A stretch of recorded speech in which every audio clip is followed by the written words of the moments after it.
barred from a White House event after she asked questions the administration thought were too aggressive. As an organization, CNN has relentlessly attacked Fox News over the years. On the other hand, reporters ought to be allowed to ask hard questions of public officials. Executives here at Fox didn't hesitate. They loudly came to Caitlin Collins' defense. So did special report anchor Bret Baier. So did this show. The big story in Washington today is that Caitlin Collins over at CNN was prevented from covering an event at the White House yesterday. And Caitlin worked for me for years. She's a fair and decent person, and I don't think she should have been prevented from covering anything. Whatever you think of CNN, Caitlin Collins is a great person. Defending her was not a tough call. Then the White House briefly banned CNN correspondent Jim Acosta. Jim Acosta is not a great person. He's awful. Ask anyone who knows him. Still, Fox News stuck to principle. Even awful people ought to be allowed to cover the White House. Fox immediately filed an amicus brief supporting Jim Acosta's return to the White House press pool. Acosta got his credentials back. You may dislike Fox News, but there is no question about this channel's commitment to free speech. We defend speech, even when it's unpopular, even when the person speaking has attacked us personally. Free expression is bigger than any one person or any organization. It is the very heart of this country. It's the foundation of all other freedoms. We really believe that. CNN and MSNBC do not believe that. Yesterday, the DNC announced that Fox News has been banned from hosting any of the Democratic Party's 2020 primary debates. DNC Chairman Tom Perez went on television to explain that Fox News simply isn't a real news organization. At the highest levels of Fox News, they're not playing it straight.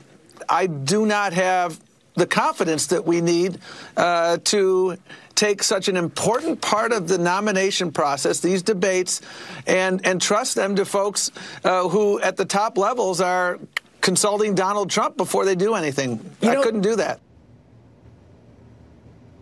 So that's a lie, and everyone in the news business knows it's a lie.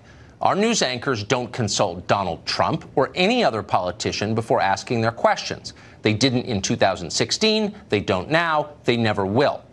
Tom Perez is arguing that a political party should decide who gets to cover the news. Amazingly, CNN and MSNBC agree with him. Jeff Zucker issued a public statement saying so. Zucker didn't do it in his own voice, of course. He prefers to lurk behind the curtain. Instead, Zucker dispatched his creepy little spokesman to deliver the party line. Fox has journalists like Bret Baier who do a good job. But every night in prime time, Democrats are dehumanized. They are attacked relentlessly by Fox News primetime hosts. It was always hard for me to imagine a Democratic primary debate taking place in those hours when figures like Nancy Pelosi and Alexandria Ocasio-Cortez are constantly demonized and attacked. They criticized Nancy Pelosi, screams the Eunuch. That's not allowed. They must be excluded. Needless to say, ubiquitous windbag Anna Navarro agrees with that.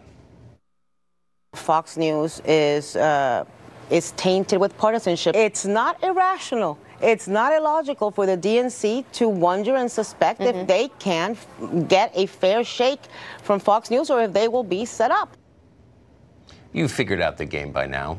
It's all projection. Everything the left says is projection. Whatever they accuse you of is exactly what they're doing. Every single time. They say they're deeply worried that Fox News might rig a primary debate. Fox has never done that, of course, and never would. Has anyone else done that? Well, let's see. In 2016, one of CNN's paid on-air contributors leaked a debate question to Hillary Clinton before the event. CNN tried to cover it up, then they got caught. There's nothing more corrupt than that. Somehow their media reporter kid forgot to mention that scandal. Fox is state TV, they'll tell you. It's monochromatic. There's a strict party line. Really? Ever watched Fox News? There is far greater diversity of opinion on this channel than on any other news channel. Those of us who've worked at the other networks can confirm that conclusively because it's true. But spend a day watching our programming and then theirs and see for yourself. Or ask Jeffrey Lord, who was fired from CNN for the crime of defending Donald Trump too effectively. They claim Fox management is partisan. Well, that's not true. Those of us who work here know that. but just check Google for confirmation. Has any current Fox News executive ever publicly boasted about plans to run for political office? Nope. But Jeff Zucker has. Zucker is a partisan Democrat. He has said so many times. And that may be why Zucker is so angry